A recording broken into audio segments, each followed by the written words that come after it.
London. You know, fish, chips, cup of tea, Mary Poppins, London. What do I know about diamonds? I'm a boxing promoter.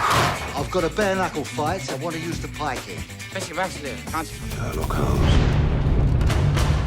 You and I are bound together on a journey that will twist the very fabric of nature. How do they find it? I'm making inquiries. His name was Fahak. It was spelled with a PH, so it sounds like Fahak. Please! All right, Fahak, Kanda Fahak.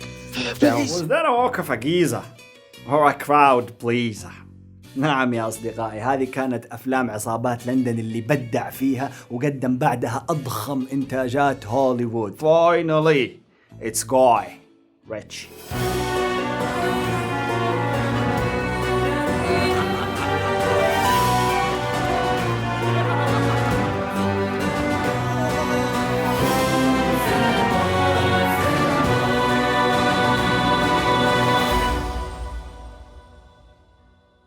ولد في سبتمبر 1968 هارتفوردشاير إنجلند لعائلة بريطانية صغيرة، أم ربة منزل وأب جندي سابق في الجيش البريطاني يشتغل في وكالة إعلانات. عانى جاي ريتشي في طفولته من ديسلكسيا، لكن ما كان هذا السبب اللي خلاه ينطرد من المدرسة وعمره 15 سنة. السبب كان إنه بدأ يتعاطف هذاك العمر ويسلي بنات المدرسة برا المدرسة وقت الحصص. لا لا لا، هذا ليفل ثاني، هذا الناس تكمل ثانوي، هذا من المتوسطة.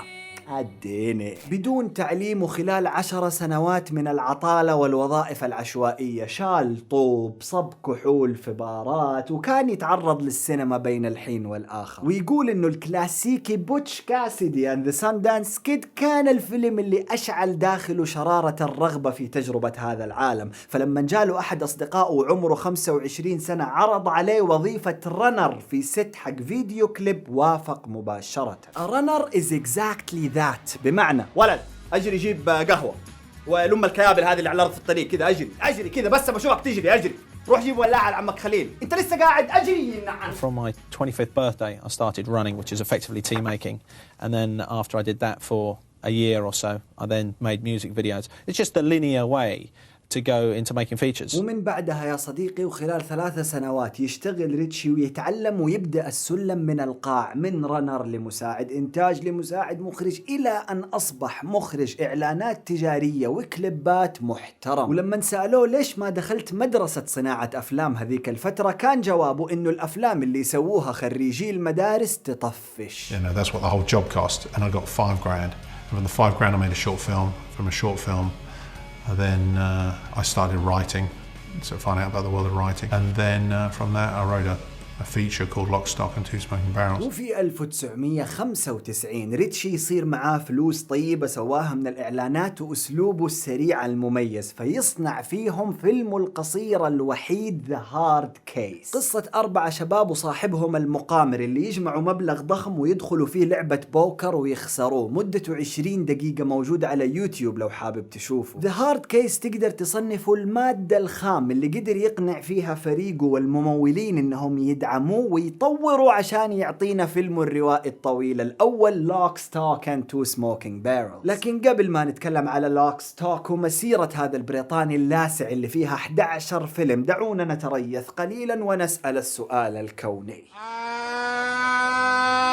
And action. ليش؟ Why؟ انت لسه ما جريت؟ كرايم اكشن كوميدي، اغلب افلامه في هذه الجانرز. في فيلم لجاي ريتشي لا تتوقع انك تشوف فلسفة جدية او تساؤلات حياتية، الرجل مسلي درجة اولى، متمرس قصص عصابات فيها شخصيات كثير، في حبكة متناثرة ترتبط في نهايات افلامه عشان تفجر كوميديا واكشن رهيبين. Thought that they might be able to steal my cannabis and then sell it back to me.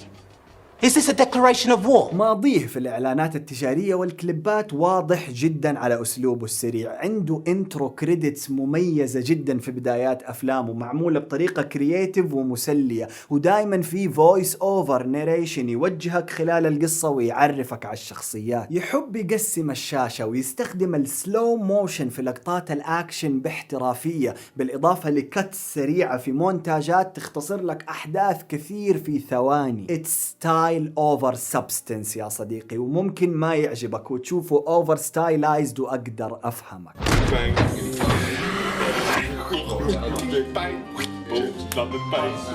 أعتقد أنك أوريدي خمنت هذه المعلومة قبل ما أذكرها. أهم مصادر إلهامه هم كوينتين تارانتينو وسيرجيو ليوني، خصوصا لو لاحظت كيف أحيانا يتلاعب معاك بأسلوب غير خطي، يعطيك نتائج حدث وبعدين لاحقا في الفيلم يرجع يعطيك باك جراوند. يهتم جدا بالملابس والإكسسوارات والميك اب وكيف يقدر يخلي كل شخصية في فيلم من أفلامه مميزة عن الأخرى. لو تبغى أكشن كوميدي بريطاني باذخ، هذا هو الرجل الذي تبحث عنه. 4 friends. That's my 25 grand. With a money-making scheme. You sure you can afford 25? I can afford it as long as I see it again. That's quick. You playing cards tonight, son? With Harry? Easy. Oh, don't be silly, Dad. And very expensive. I'll see you. For $500,000? بميزانية حوالي 900 ألف باوند يعطينا ريتشي فيلمه الروائي الطويل الأول لوك ستوك أند تو سموكينج بارلز، اللي ححاول أعطيك فكرة عن قصته من غير ما أضيعك. 4 شباب يقطوا مبلغ ضخم على أمل أنهم يقامروا فيه ويتضاعف، بس للأسف خرجوا من اللعبة مديونين لثري لعين اسمه هاتشيت هاري، فعشان يسددوا له الفلوس يخططوا أنهم يسرقوا من جيرانهم عصابة روسية اللي بدورها ناوية تسطو على شلة شباب مساطيل حشاشين. نعم، السيتنج لحاله هريسة يا صاحبي، بس والله بأكشن وسرعة وكوميديا مذهلة. هذا هو الفيلم اللي نضج فيه أسلوب جاي ريتشي تماما، وكان البداية الحقيقية لمسيرة جيسون ستيتثام، فيني جونز وجيسون فليمينج. جاب منه ريتشي أكثر من 3 مليون باوند وفاز ببافتا وانعرض في تورونتو وعرف العالم كله إنه في شاب بريطاني ساخر هنا يقدر يسمرك من التسلية، وفعلا هذا اللي صار. Anything to declare? Yeah, don't go to England. Stylish house frame furniture and scarf cushions with matching sci-fi clothes. Did you understand a single word of what he just said? بعد نجاح فيلمه الأول جات سوني وقالت لريتشي اعمل اللي بدك يا حبيبي، فقام جاء وعطانا سناتش الشبيه جدا بلوك ستوك، لكن هنا الميزانية 6 مليون باوند وبراد بيت في دوره الأيقونة وبنيسيو ديل تورو. قدم ريتشي تحفة كرايم كوميدي حفرت نفسها مع الكلاسيكيات، جوهرة مسروقة وعصابة يهود وعصابة روس وغجر وملاكمين تتداخل قصصهم في حبكة مسلية جاب منها ريتشي ما يزيد عن 80 مليون على شبابيك التذاكر، ويثبت نفسه كمخرج عالمي. لكن لما تعمل سناتش وتبدأ تطلع من بريطانيا ورجلك تسيب على هوليوود، إيش تسوي؟ تتزوج مادونا وتجيب العيد بكل ما تحمل الكلمة من معنى. My name is Giuseppe, Pepe for short. Would you show my wife the gym? Wait here. Your gym, madam. Anthony! It was her rules. Pee-pee, water and towel. Understand? قبل ما أعرفك على الكارثة سويبت أواي، خليني أفهمك إنه بعد ما ريتشي تزوج مادونا أخرج لها فيديو كليب كارثي سيء برأيي الشخصي اسمه What It Feels Like to Be a Girl، وبعدين راح جابها في فيلم قصير لشركة BMW بعنوان ستار، وإلى الآن وضعهم ماشي، لكن وضعهم وقف لما قرروا يعيدوا صنع فيلم كلاسيكي إيطالي رومانس كوميدي بعنوان سويبت أواي. عشان تعرف مدى الكارثة، بعد ما ريتشي ومادونا خلصوا فيلمهم عزموا مخرجة الفيلم الأصلي عشان تشوفه. الآدمية خرجت من السكرينينج تبكي تقول إيش سويتوا في فيلمي؟ سويبت أواي كان فاشل على جميع الأصعدة، نقديا، شباك تذاكر، ختم جوائز الرادزي في هذيك السنة، أسوأ فيلم، أسوأ مخرج، أسوأ ممثلة. من بعد هذاك الفيلم مادونا رغم إنها تقريبا كانت أشهر مغنية في العالم اعتزلت التمثيل، بطلت ما زودت. وحتعرف انك لو شفت الفيلم حتعرف انه كان افضل قرار في حياتها. اكشلي لا تشوفه، عشاني وعشانك وعشان البشرية لا تشوفه. هات اللي بعده. Are you sure this is a good idea? He owes me and he owes you. Now he has to pay. It's cause and effect. Rule 1 of any game or con.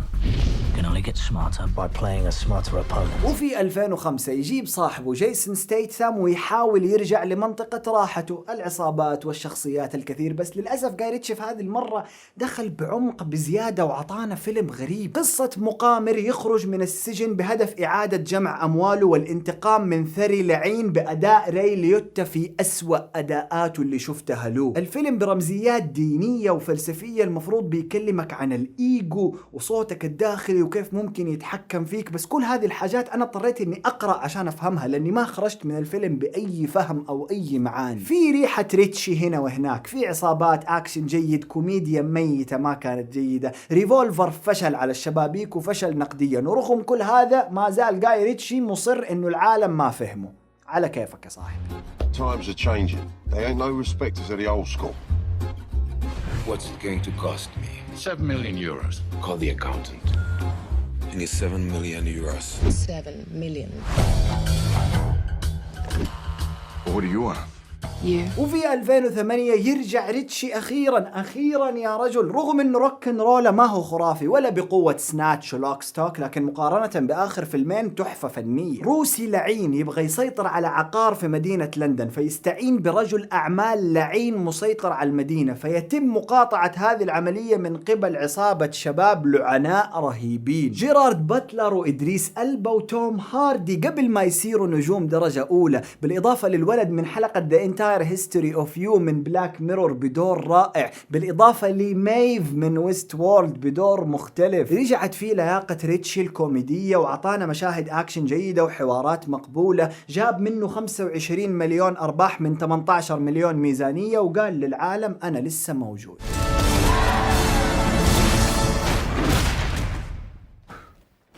Get that out of my face. It's not in your face, it's in my hand. Get what's in your hand out of my face.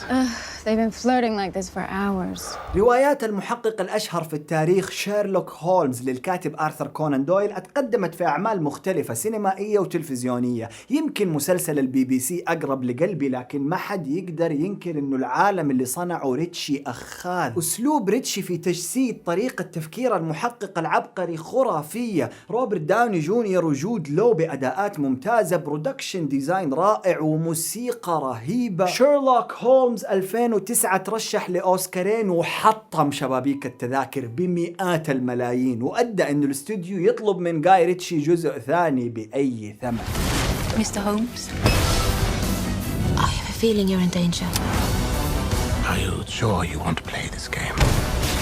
I'm afraid you'd lose. شيرلوك هولمز A Game of Shadows لا يقل عن الأول إبداعا وتحقيقا للأرباح. حافظ فيه ريتشي على أسلوبه، رغم أني أشوفه غاص أكثر في ستايلاته وإبداعه في طرق التصوير أكثر من قصته، لكنه ما زال فيلم مذهل، خصوصا وأنه الفيلن هنا هو موريارتي عدو شيرلوك هولمز اللدود بأداء جارد هاريس اللي ممكن تعرفه ببطولة مسلسل شيرنوبل. الجزء الثاني من شيرلوك هولمز جاب أرباح أكثر من 540 مليون من ميزانية 125، وأثبت إنه معادلة ريتشي، روبرت داوني جونيور وشيرلوك هولمز معادلة تجارية ناجحة متى ما حبوا العودة إليها. خليني هنا أعطيك فكرة عن بعض الإعلانات التجارية الضخمة اللي اشتغل عليها أثناء صنعه للأفلام. ريتشي ياخذ 2 إلى 3 سنوات عشان يعطينا فيلم جديد، ويشتغل ما بينهم في إعلانات تجارية على مزاجه. فلو يوم شفت ديفيد بيكهام قاعد يجري في الشوارع ببوكسر H&M، ترى هذا إعلان من إخراج ريتشي. ولو يوم حطك في POV حق لاعب كرة قدم وخلاك تشوف أشهر لاعبي العالم، فهذا إعلان نايك Take it to the next level أيضا من إخراج ريتشي. لكن خلي لي الإعلانات على جنب ونرجع لفيلمه في 2015. Napoleon Solo. The CIA's most effective agent. Ilya Kuryakov. KGB, the youngest man to join it in their best within 3 years. America is teaming up with Russia.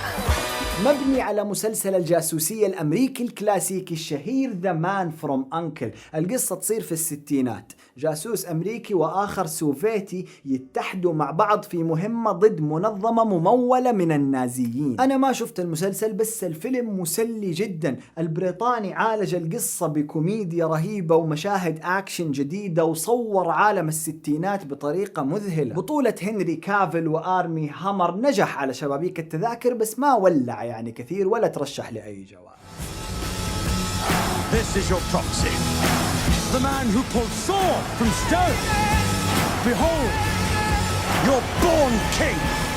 أسطورة الملك آرثر وسيفه المتعلق في صخرة لن يستطيع أي أحد سحبه إلا الملك الحقيقي. قصة خيالية من الأدب الإنجليزي انعملت فيه عشرات الأفلام الحية والكرتونية. جاء عمك جاي ريتشي حط يده عليها وقال لهم اسمعوا حأعطيكم فيلم خيالي تاريخي أسطوري مدجج أكشن. وهذا اللي حصل. ريتشي يعطينا مشاهد أكشن أقل ما يقال عنها إنها رائعة. تشارلي هانم في دوره رهيب. جود لو كفيلن ما ابو شيء. برودكشن ديزاين واو. السي جي اي والسحر تقدم بطريقة خرافية. بس بدل ما يكون هذا كله باك جراوند لقصة قوية مرتبة صارت القصة هي الباك جراوند. ناهيك عن انه البعض ما تقبل سرعة ريتشي ومونتاجاته في هذيك الحقبة التاريخية. كينج آرثر ليجند اوف ذا سوورد بميزانية 175 مليون جابوا منها 150 بس، وفشل على شبابيك التذاكر والنقاد ما يحبوه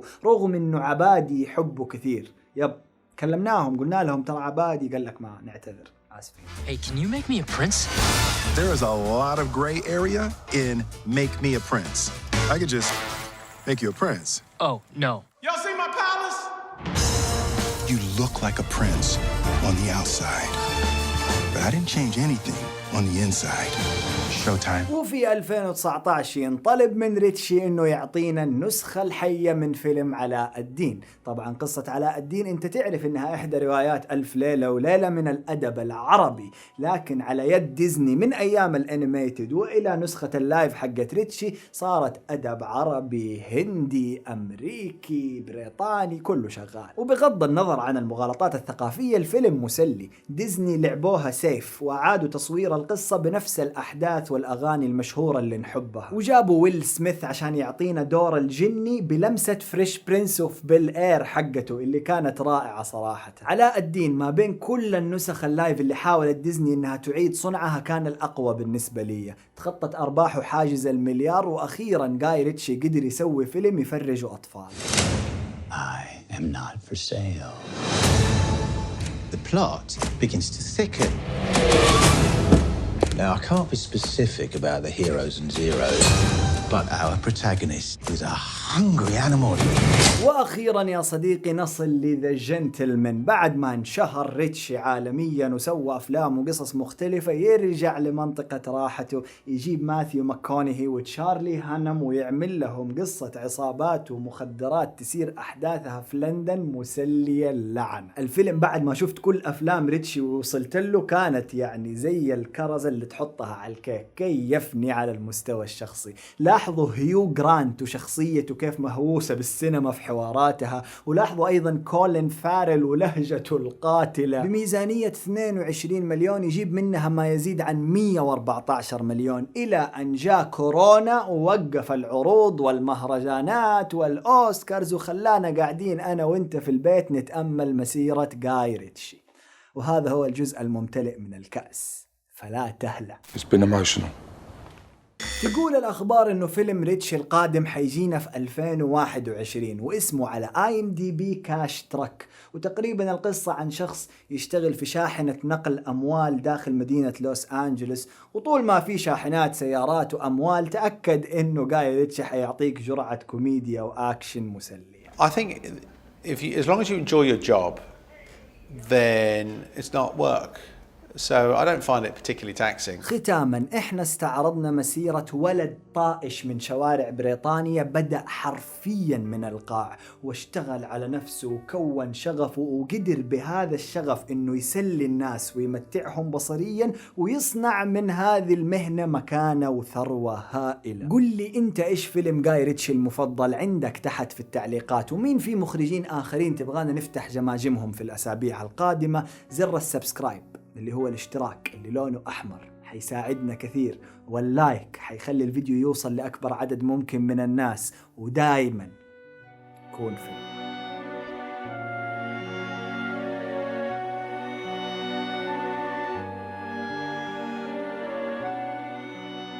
حيساعدنا حيدوكو تواصلنا أكتر.